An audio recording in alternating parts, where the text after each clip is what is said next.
আমি আল্লাহরে কইছি, আল্লাহ 1 মাস আমার হায়াত বাড়াই দিও। কি এর লিগে জানেন? নির্বাচনের নমুনা দেখার লিগে। তো এইবার একজন পুরুষ প্রধানমন্ত্রী চাইছিলাম। আপনারাও চান? চিল্লায় বলেন চান? একজন তো মারা গেল, খালেদা জিয়া, ভালো ওলামাদের সাথে সম্পর্ক ছিল, ঠিক কিনা? ঠিক। আমাকেও তিনি মাঝে মধ্যে ডাকতেন, আমি যাইতাম, কথা বলতাম। অনেক ভদ্র মহিলা। আর যে ডারে বিদেশ পাঠাই দিছেন, এটা শেষ করে গেছে হুজুর গো। আওয়ামী লীগ লোকেরা আওয়ামী লীগ করে যারা রেখে খারাপ নেই, বেডিটা খারাপ। আওয়ামী লীগের বাকি লোকগুলি ভালো আছে, ঠিক কিনা বলে? শুনতেছি আবার নাকি আইব। কবে আইব? আমি তো রাস্তা দেই না। এবার আমরা একজন পুরুষ প্রধানমন্ত্রী চাই, ঠিক কিনা বলেন? আল্লাহ কবুল করুক। আল্লাহ পাক মরনাকে বলবে তুমি তোমার জান্নাতে যাও। মরনে বলবে আল্লাহ গো আমার বেগম কই? হাদিসের কথা, সুবহানাল্লাহ ঘর।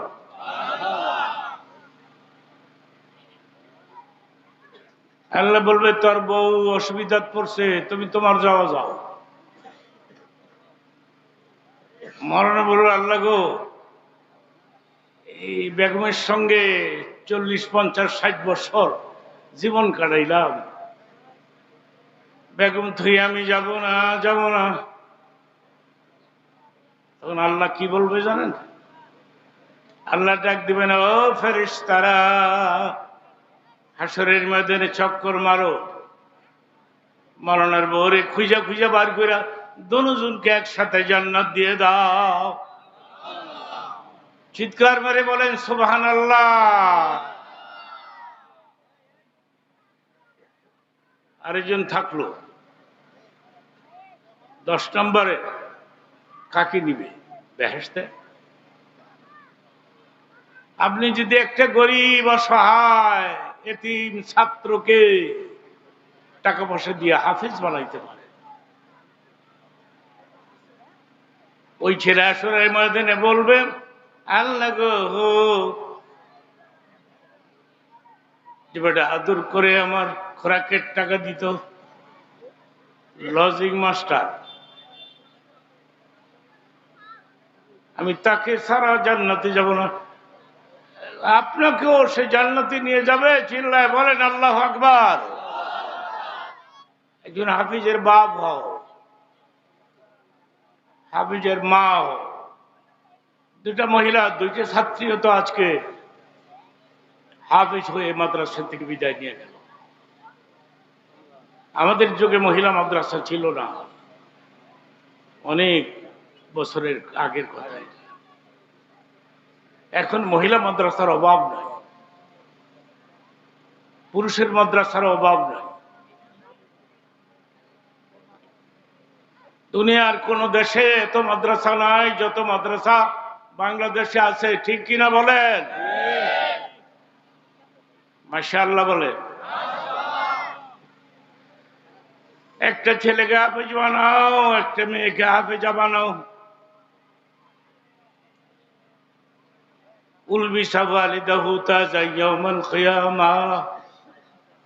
এটা বুখারীর হাদিস। হাসরের ময়দানে মৌলানার মা, কথাটা শেষ হবে, চিল্লায় সুবহানাল্লাহ কোন লাগবো, কথাটা শেষ হোক। মৌলানার মা, মৌলানার বাবার মাথায় হাসরের ময়দানে আল্লাহ পাক নিজের হাতে ওদের মাথায় তাজ পরায় দিবে। নারায়ে তাকবীর।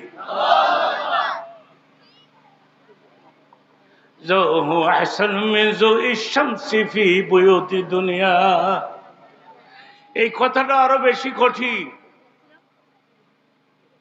যে তাজ আল্লাহ পাক হাফিজের মা বাবার মাথায় পরাই দিবে, দুনিয়ার সূর্যের চাইতে কয়েক হাজার গুণ আলো বেশি হবে। এই কথাটার কি বুঝলেন? কদ্দুর বুঝলেন?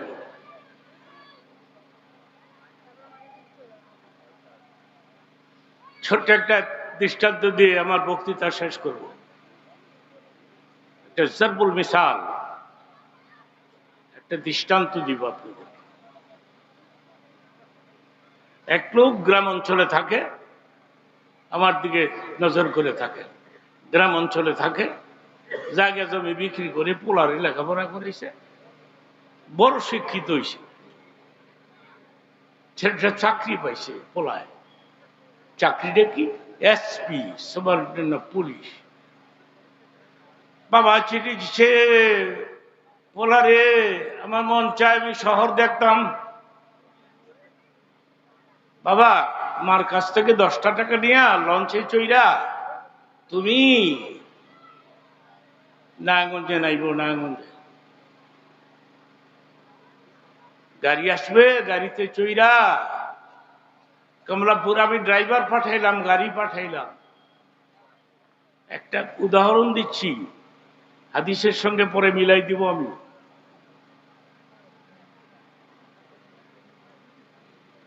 ড্রাইভারের সাথে গাড়িতে চড়ে গেছে, বাবা তুমি ঠিক মতো আইসো তো? ঠিক মতোই আইসো। কিন্তু রে যারা গ্রামে থাকে, শহরে বেশি দিন ভালো লাগে না, ঠিক কিনা? শহরে যারা থাকে গ্রামে গেলে ভালো লাগে না। বাপে কয় পোলারে আমার শ্বাস নিঃশ্বাস বন্ধ হয়ে যাচ্ছে, তাড়াতাড়ি পাঠাই দে, দেশে পাঠাই দে। পার্সোনাল পেডের মধ্যে, এসপি নিজস্ব পেডের মধ্যে বাবার নাম, অ্যাড্রেস, ঠিকানা সিল ছাপ্পর দিয়া ডাক দিয়ে বলে, বাবা এই চোথাটা তোমার পকেটের মধ্যে ঢুকাই দিলাম। বুঝতেছেন কথাটা নাকি এমনি বুঝতেছেন? আমি হাদিসের সাথে মিলাই দিব না। বাবা চোথাটা তোমার পকেটের মধ্যে ঢুকাই দিলাম। ড্রাইভারকে ডাক দিয়া বলছে, ও ড্রাইভার, কমলাপুর স্টেশনে একটা ফার্স্ট ক্লাস কম্পার্টমেন্টে আমার বাবারে বসাই দিয়ে আইসা বই, air condition, first class compartment. বুড়া মানুষ, 2 পুলিশ উঠছে। পুলিশ জায়গায়, এই না টিকিট আছে? কয় আমার টিকিট লাগে না। বুড়ার পাওয়ার কত দেখে, টিকিটই বলে লাগে না। আরেক পুলিশ কয় স্ক্রু বোধহয় ডিলা, ধৈরা নামাই দে, এটা air condition first class compartment. যখনই ধরতে গেছে, নামাইতে গেছে, তখন ওই সোতাটা বার করছে বাপে। পুলিশ, এই যে দেখো এটি তোমার টিকিট। এক পুলিশ আরেক পুলিশের, কিরে দাঁড়াবি না দৌড় দিবি, যাবি কই এখন? চাচা একটা পান দেই, আমি পান খাই না।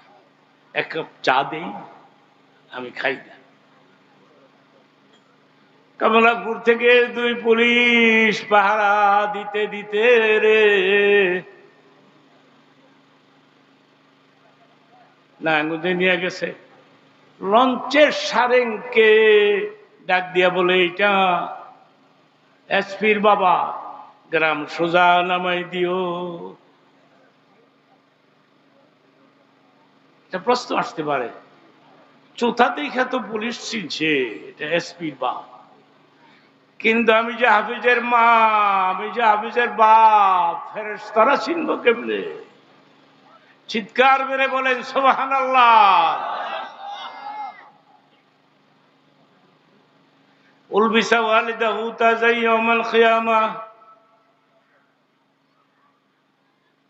হাফিজের মার মাথায়, বাবার মাথায় আল্লাহ পাক নিজের হাতে তাজ পরাই দিবে। দুনিয়ার সূর্যের চাইতে কয়েক হাজার গুণ আলো বেশি। ফেরেশতারাই তাজ দেখে বুঝতে পারবে এটা হাফিজের মা, হাফিজের বাপ। ডাকবে আর বলবে, চলেন চলেন, জান্নাতুল ফেরদাউসে ঢুকাই দেই, বেহেশতে ঢুকাই দেই। জন্য একটা পোলারে, আমার বড় ছেলে মাওলানা কিন্তু হাফেজ না, আমি নিজেও হাফেজ না।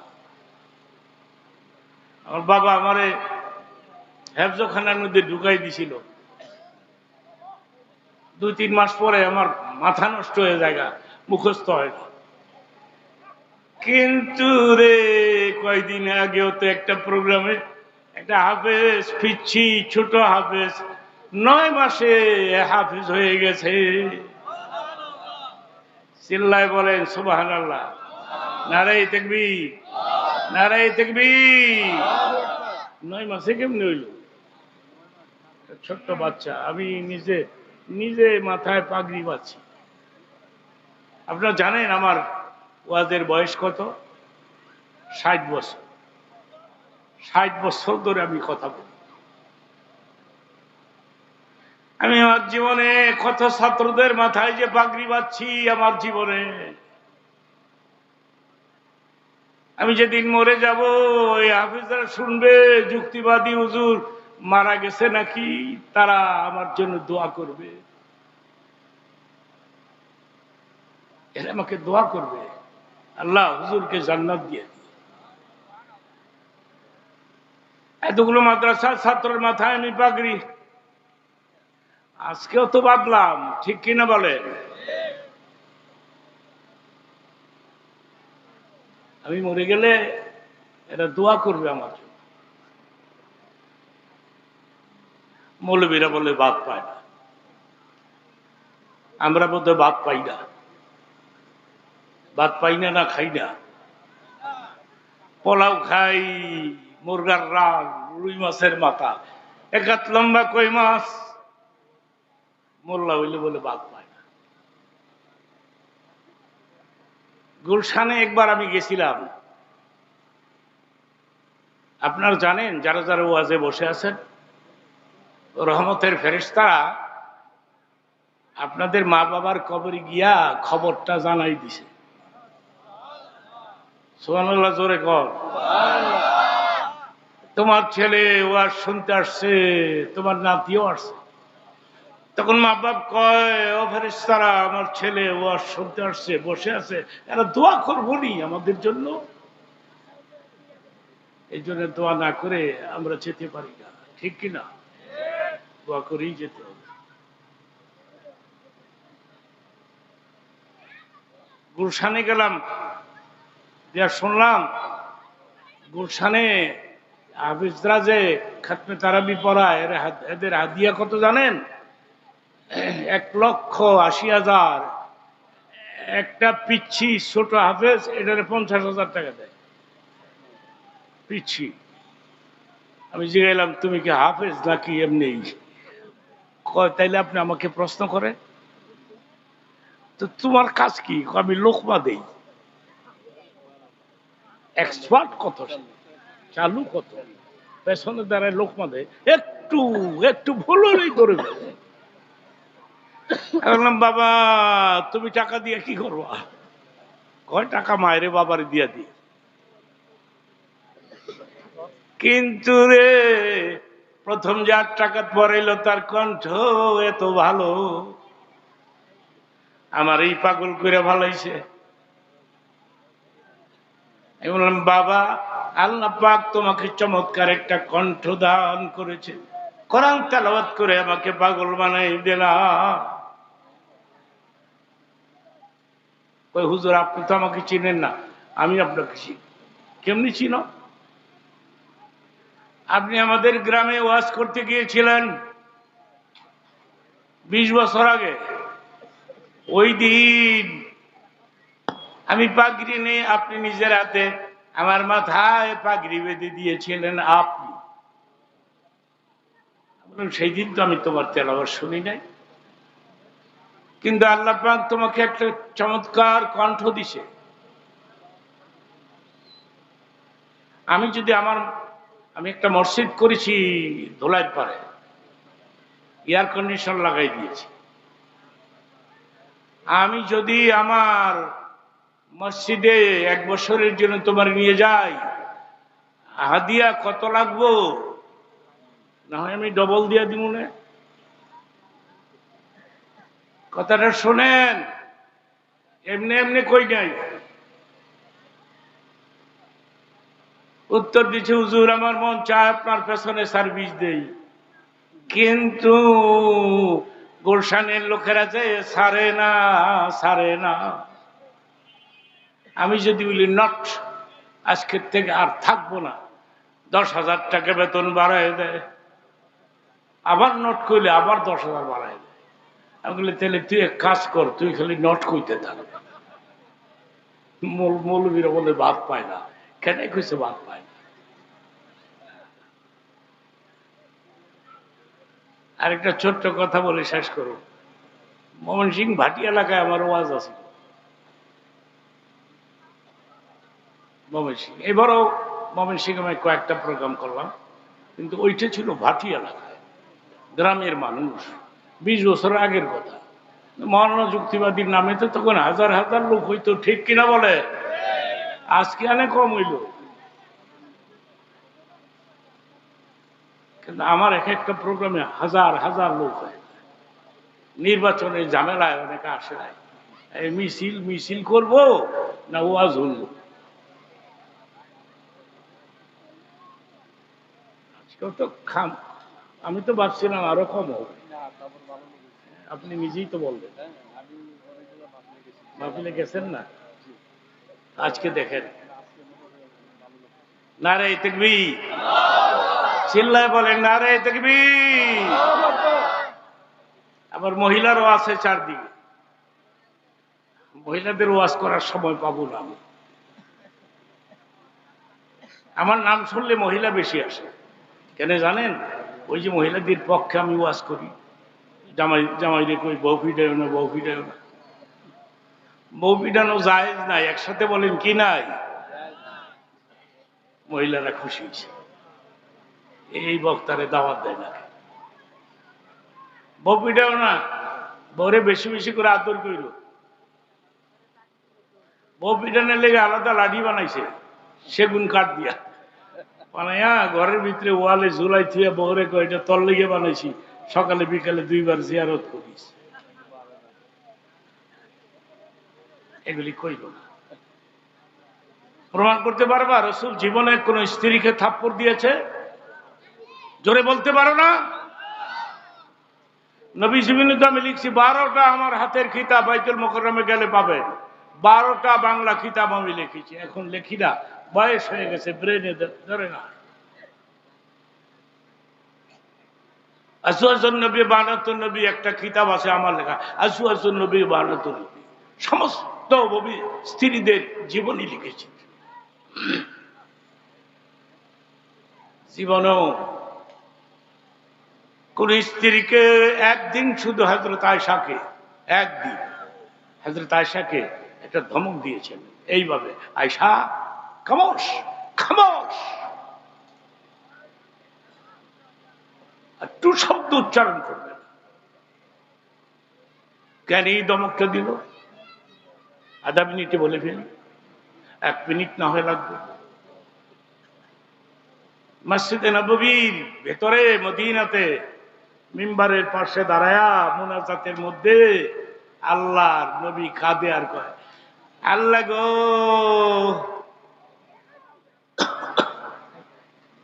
আমার খাদিজার কবর, বিদ্যুৎ আসছে?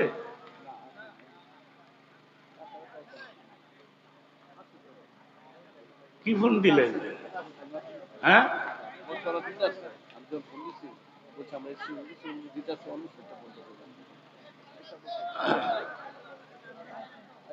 বিদ্যুৎ আসছে? এই যন্ত্রটা বন্ধ করেন, যন্ত্রটা বন্ধ করো মিয়া, শান্তি মতন কথা বলতে পারলাম।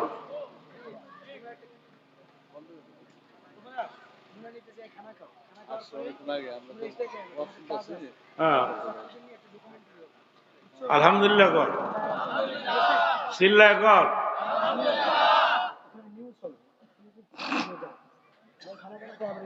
এই একসাথে মুনাজাত হবে এখন, ছাত্রগুলো মুনাজাত করতে চাই।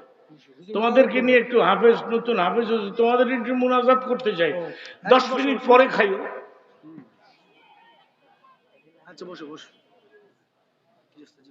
জানেন এরা 30 পারা হাফেজ। এই আমার দিকে তাকান, এখানে আছে 30 পারা। কয় পারা? 30 পারা। সোজা মনে করছেন? এদের সিনার মূল্য কত জানেন? বাইতুল মামুরের চেয়ে কয়েক হাজার গুণ বেশি মূল্য।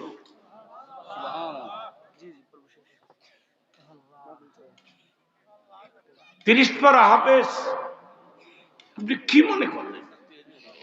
অন্ধ হাফেজ, এক অন্ধ হাফেজের মাথায় পাগড়ি দিয়ে আসলাম গত সপ্তাহে। এবারে কেমনে হাফেজ হইল? অন্ধ। শুনতে শুনতে যাদের চোখ আছে ওদের পাশে বসে শুনতে শুনতে সে কি করে হাফেজ হইল? আমার বলেন কিভাবে হইল?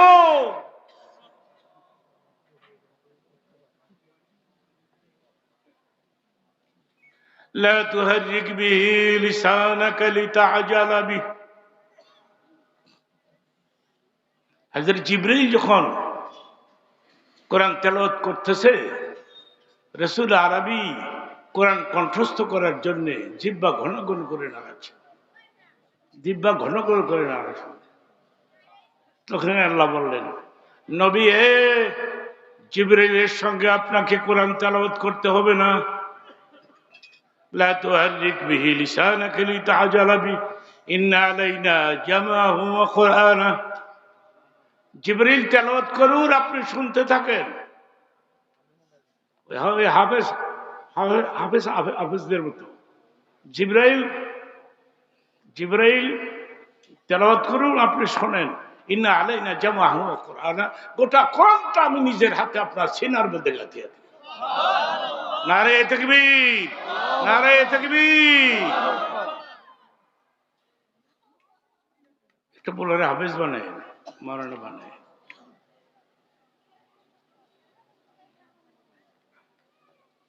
মাওলানার বাপ মাওলানার হাফেজ।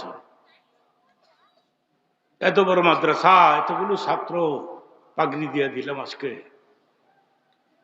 আমার মন বলতেছে প্রোগ্রামের মুনাজাত আল্লাহ আল্লাহ ফেরত দিবে না। এরা যখন হাত তুলবে, এদের সিনার মধ্যে 30 পারা কোরআন লয়ে যখন হাত তুলবে, এই মুনাজাতটা কই পাইবা তুমি? কে দিবে তোমাকে?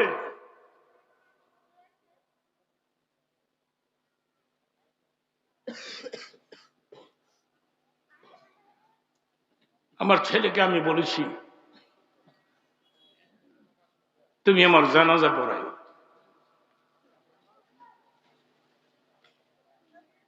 কবরকে আমি ভয় পাই, মৃত্যুকে ভয় পাই না,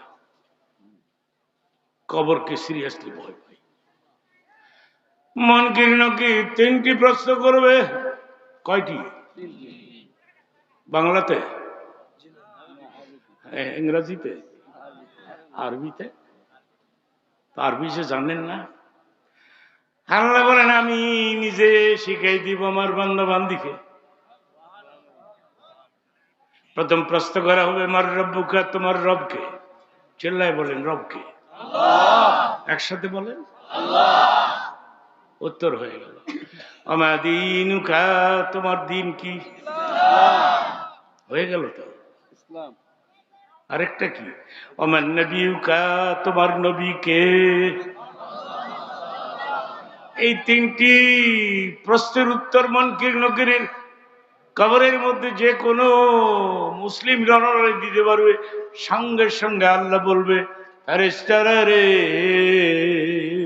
ওয়াফিরিশুহু ফিল জান্নাহ, আমার বান্দা বান্দির কবরে বেহেশতে বিছানা বিছায় দাও। নারে তাকবীর, নারে তাকবীর। আমি আমার পোলারে কইলাম, কবরকে আমি ভয় পাই। 60 বছর ধরে ওয়াজ করলাম, কত ভালো ভালো কথা মানুষদের শোনাইলাম, নিজেই তো ভালো হইতে পারলাম না। কবরকে আমি ভয় পাই, তুমি আমার জানাজা পড়াইও। মৌলানা যুক্তিবাদী যেদিন মারা যাবে, ঢাকা মানুষ দৌড়ায় যাবে জানাজায় অংশগ্রহণ করতে। সুযোগ পাইলে আপনারাও যাবেন, ঠিক কিনা? কিন্তু রে বড় ওরা আলিম ওলামারাও যাবে, ওরা আসবে আমার জানাজা পড়াই দিতে। তুই দিস না, তুই যদি আমার জানাজা পড়ায় আমার লাশটা কবরে নামাই দেস, আমি আল্লাহ রেখে প্রমাণ লাগো আমার পোলা মাওলানা আমার জানাজা পড়াইছে, পারবানি আমাকে মাফ করে দিতে। তুই আমার জানাজা পড়াইস। একটা ছেলে মাওলানার সিং এর কথাটা বলে শেষ করি। মাওলানারা বলে ভাত পায় না। ভাটি এলাকা তো ওয়াজ করতে গেলাম, মানুষ আর মানুষ, লোকেরা আসলো আমাকে দেখতে। এক লোক বিলের থেকে বড় একটা কই মাছ ধরছে, অনেক লম্বা মাছ। বিবি ডাক দিয়া বলে, সনসনি কি যুক্তিবাদী বলে আইব, তাতে তোর কি হয়েছে? এই মাছটা বিক্রি না করলে হয় না? বাজি কইরা দেই, তুমি হুজুর এনে দিতা, হুজুর দোয়া করতো। বাজি কইরা দিছে মাছটা। ওই লোকটা মারা গেছে, বউটাও মারা গেছে। আমি দোয়া করছি, আল্লাহ ভদ্র মহিলাকে তুমি জান্নাত দিয়ে দাও। মাছটাই না আমার সামনে যখন খুলছে, এত বড় মাছ জীবনে দেখি নাই। মাথা কই লেস কই খুঁজা পাইনি। মৌলবীরা বলে ভাত পায় না। কি মাছ খাইয়ে কুল পায় না, কি ভাত খাইব সামনে? একটা কথা বলে যাই, ভবিষ্যতে দেখা হোক আর না হোক, একটা ছেলে যদি হাফেজ হয় বা মাওলানা হয়, এর টাকা পয়সার অভাব হবে না, ঠিক কিনা বলে? শুধু হাফেজ হলে চলবে না, মাওলানা হতে হবে। মাওলানা এন্ড হাফেজ, কোনো টাকার অভাব হবে।